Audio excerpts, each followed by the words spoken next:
My husband overheard me tell my friend I know he settled for me and doesn't find me attractive. Now he's acting lower than my self-esteem and I don't know how to help. So, I have a friend, let's call her Anna, and she is an incredibly beautiful woman, and she could have her pick of men whenever she wanted to. She recently broke up with her boyfriend because she was out of his league, and he knew it too because he would act in insecure ways. Anna said that she didn't want to settle for someone less than the best, and she asked me why anyone would settle and brought up my marriage as a positive example of love. For context, my husband Alan and I are happily married high school sweethearts. He was heavily bullied in middle and high school, and when I moved into his hometown in sophomore year, I stood up for him. By the end of senior year, he had people he could call friends, and he asked me to prom. 10 years later, we are still happily married. However, I know that my husband doesn't find me attractive. I'm naturally taller and more muscular than the average woman, and it's a huge insecurity of mine. A year after we married, my husband drunkenly confessed that he didn't find me attractive. He prefers petite women with delicate facial features. But he was grateful for what I did and felt obliged to thank me, which is why he asked me out to prom, why we dated throughout college, and why he proposed. He still loved me very much but wasn't attracted to me. The next morning, he was hungover and had forgotten his confession. He doesn't drink much because he doesn't have a filter and tells the unvarnished truth. I felt crushed, but our marriage was very good otherwise.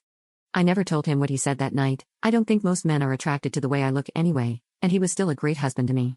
So being settled for isn't the worst thing in the world, and we're both happy. I explained all of this to Anna, and she was grateful for the advice. That night, Alan started crying. He was crying silently, but I woke up.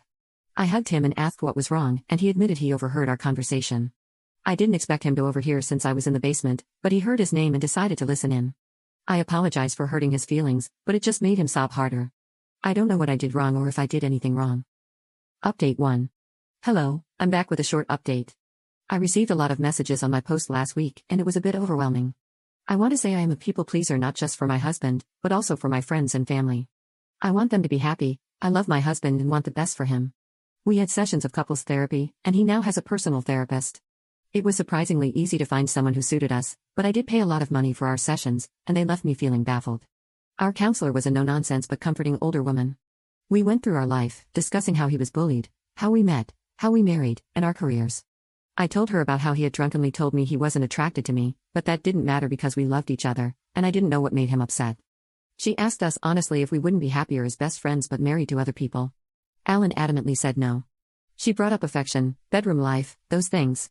We told her we had an active bedroom life with a couple of quirks and were very affectionate, etc., which she focused on. She basically said someone is lying at some point because you can't have all of those things together. She asked Alan to walk through his attraction, and he snapped and said he didn't want to talk about having disgusting or bad thoughts about me. It was a very long conversation afterward, and I'm still confused, but essentially he thought that anyone lusting or having those kinds of thoughts about me was bad, especially other people. He loved me for me. It wasn't even about me being his wife or me being a woman, or those common things. He thought anyone who had thoughts about me was bad and I should be protected from them.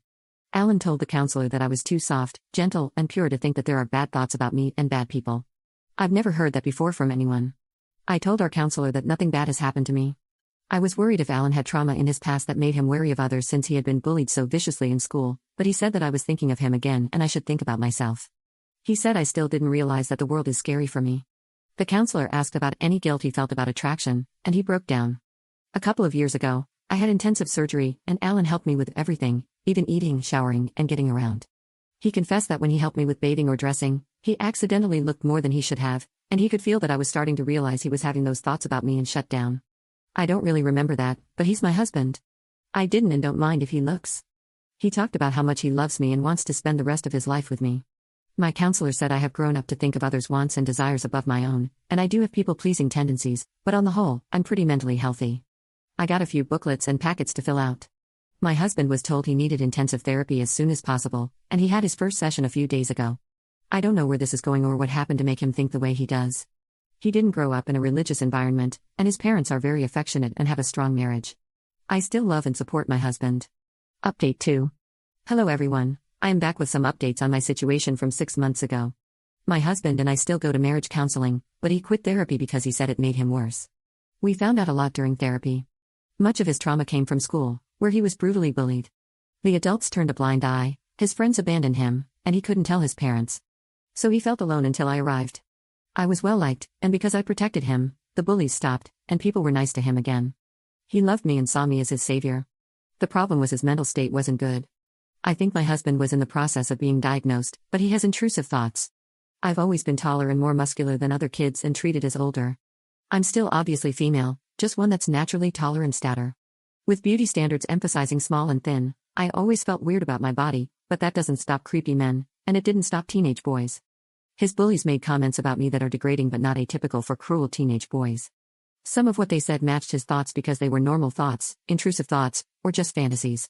He had a lot of fantasies and a lot of intrusive thoughts about me. It confirmed to him that people have bad thoughts about me, and he is just as bad, but the difference was he could control it, so he made a decision not to be attracted to me. He said the more he got to know me, the more pure and precious I seemed, and the less he could let the rot in. He had to keep me safe because the world would destroy me. The comments he made when he was drunk were ones of deep denial, trying to reassure me that he didn't have disgusting thoughts about me. That does explain some things about how my husband behaves around me, especially in the bedroom, and it also explains why he's very protective of me. He's always been an adoring husband, which is at odds with someone who is not attracted to me. The bathtub memory affected him a lot because he could rationalize a lot of things, but for the first time, I was vulnerable physically and in need of his help, and his fantasies and intrusive thoughts got worse. Some of the therapy was to try to get me off the pedestal, but it didn't really work, and his intrusive thoughts got worse. He said he had to quit, and I supported him. He told me some of his fantasies, and some were normal, and some were disturbing. I told him that I loved and trusted him. Our marriage is strong, and I will stay by his side and help him.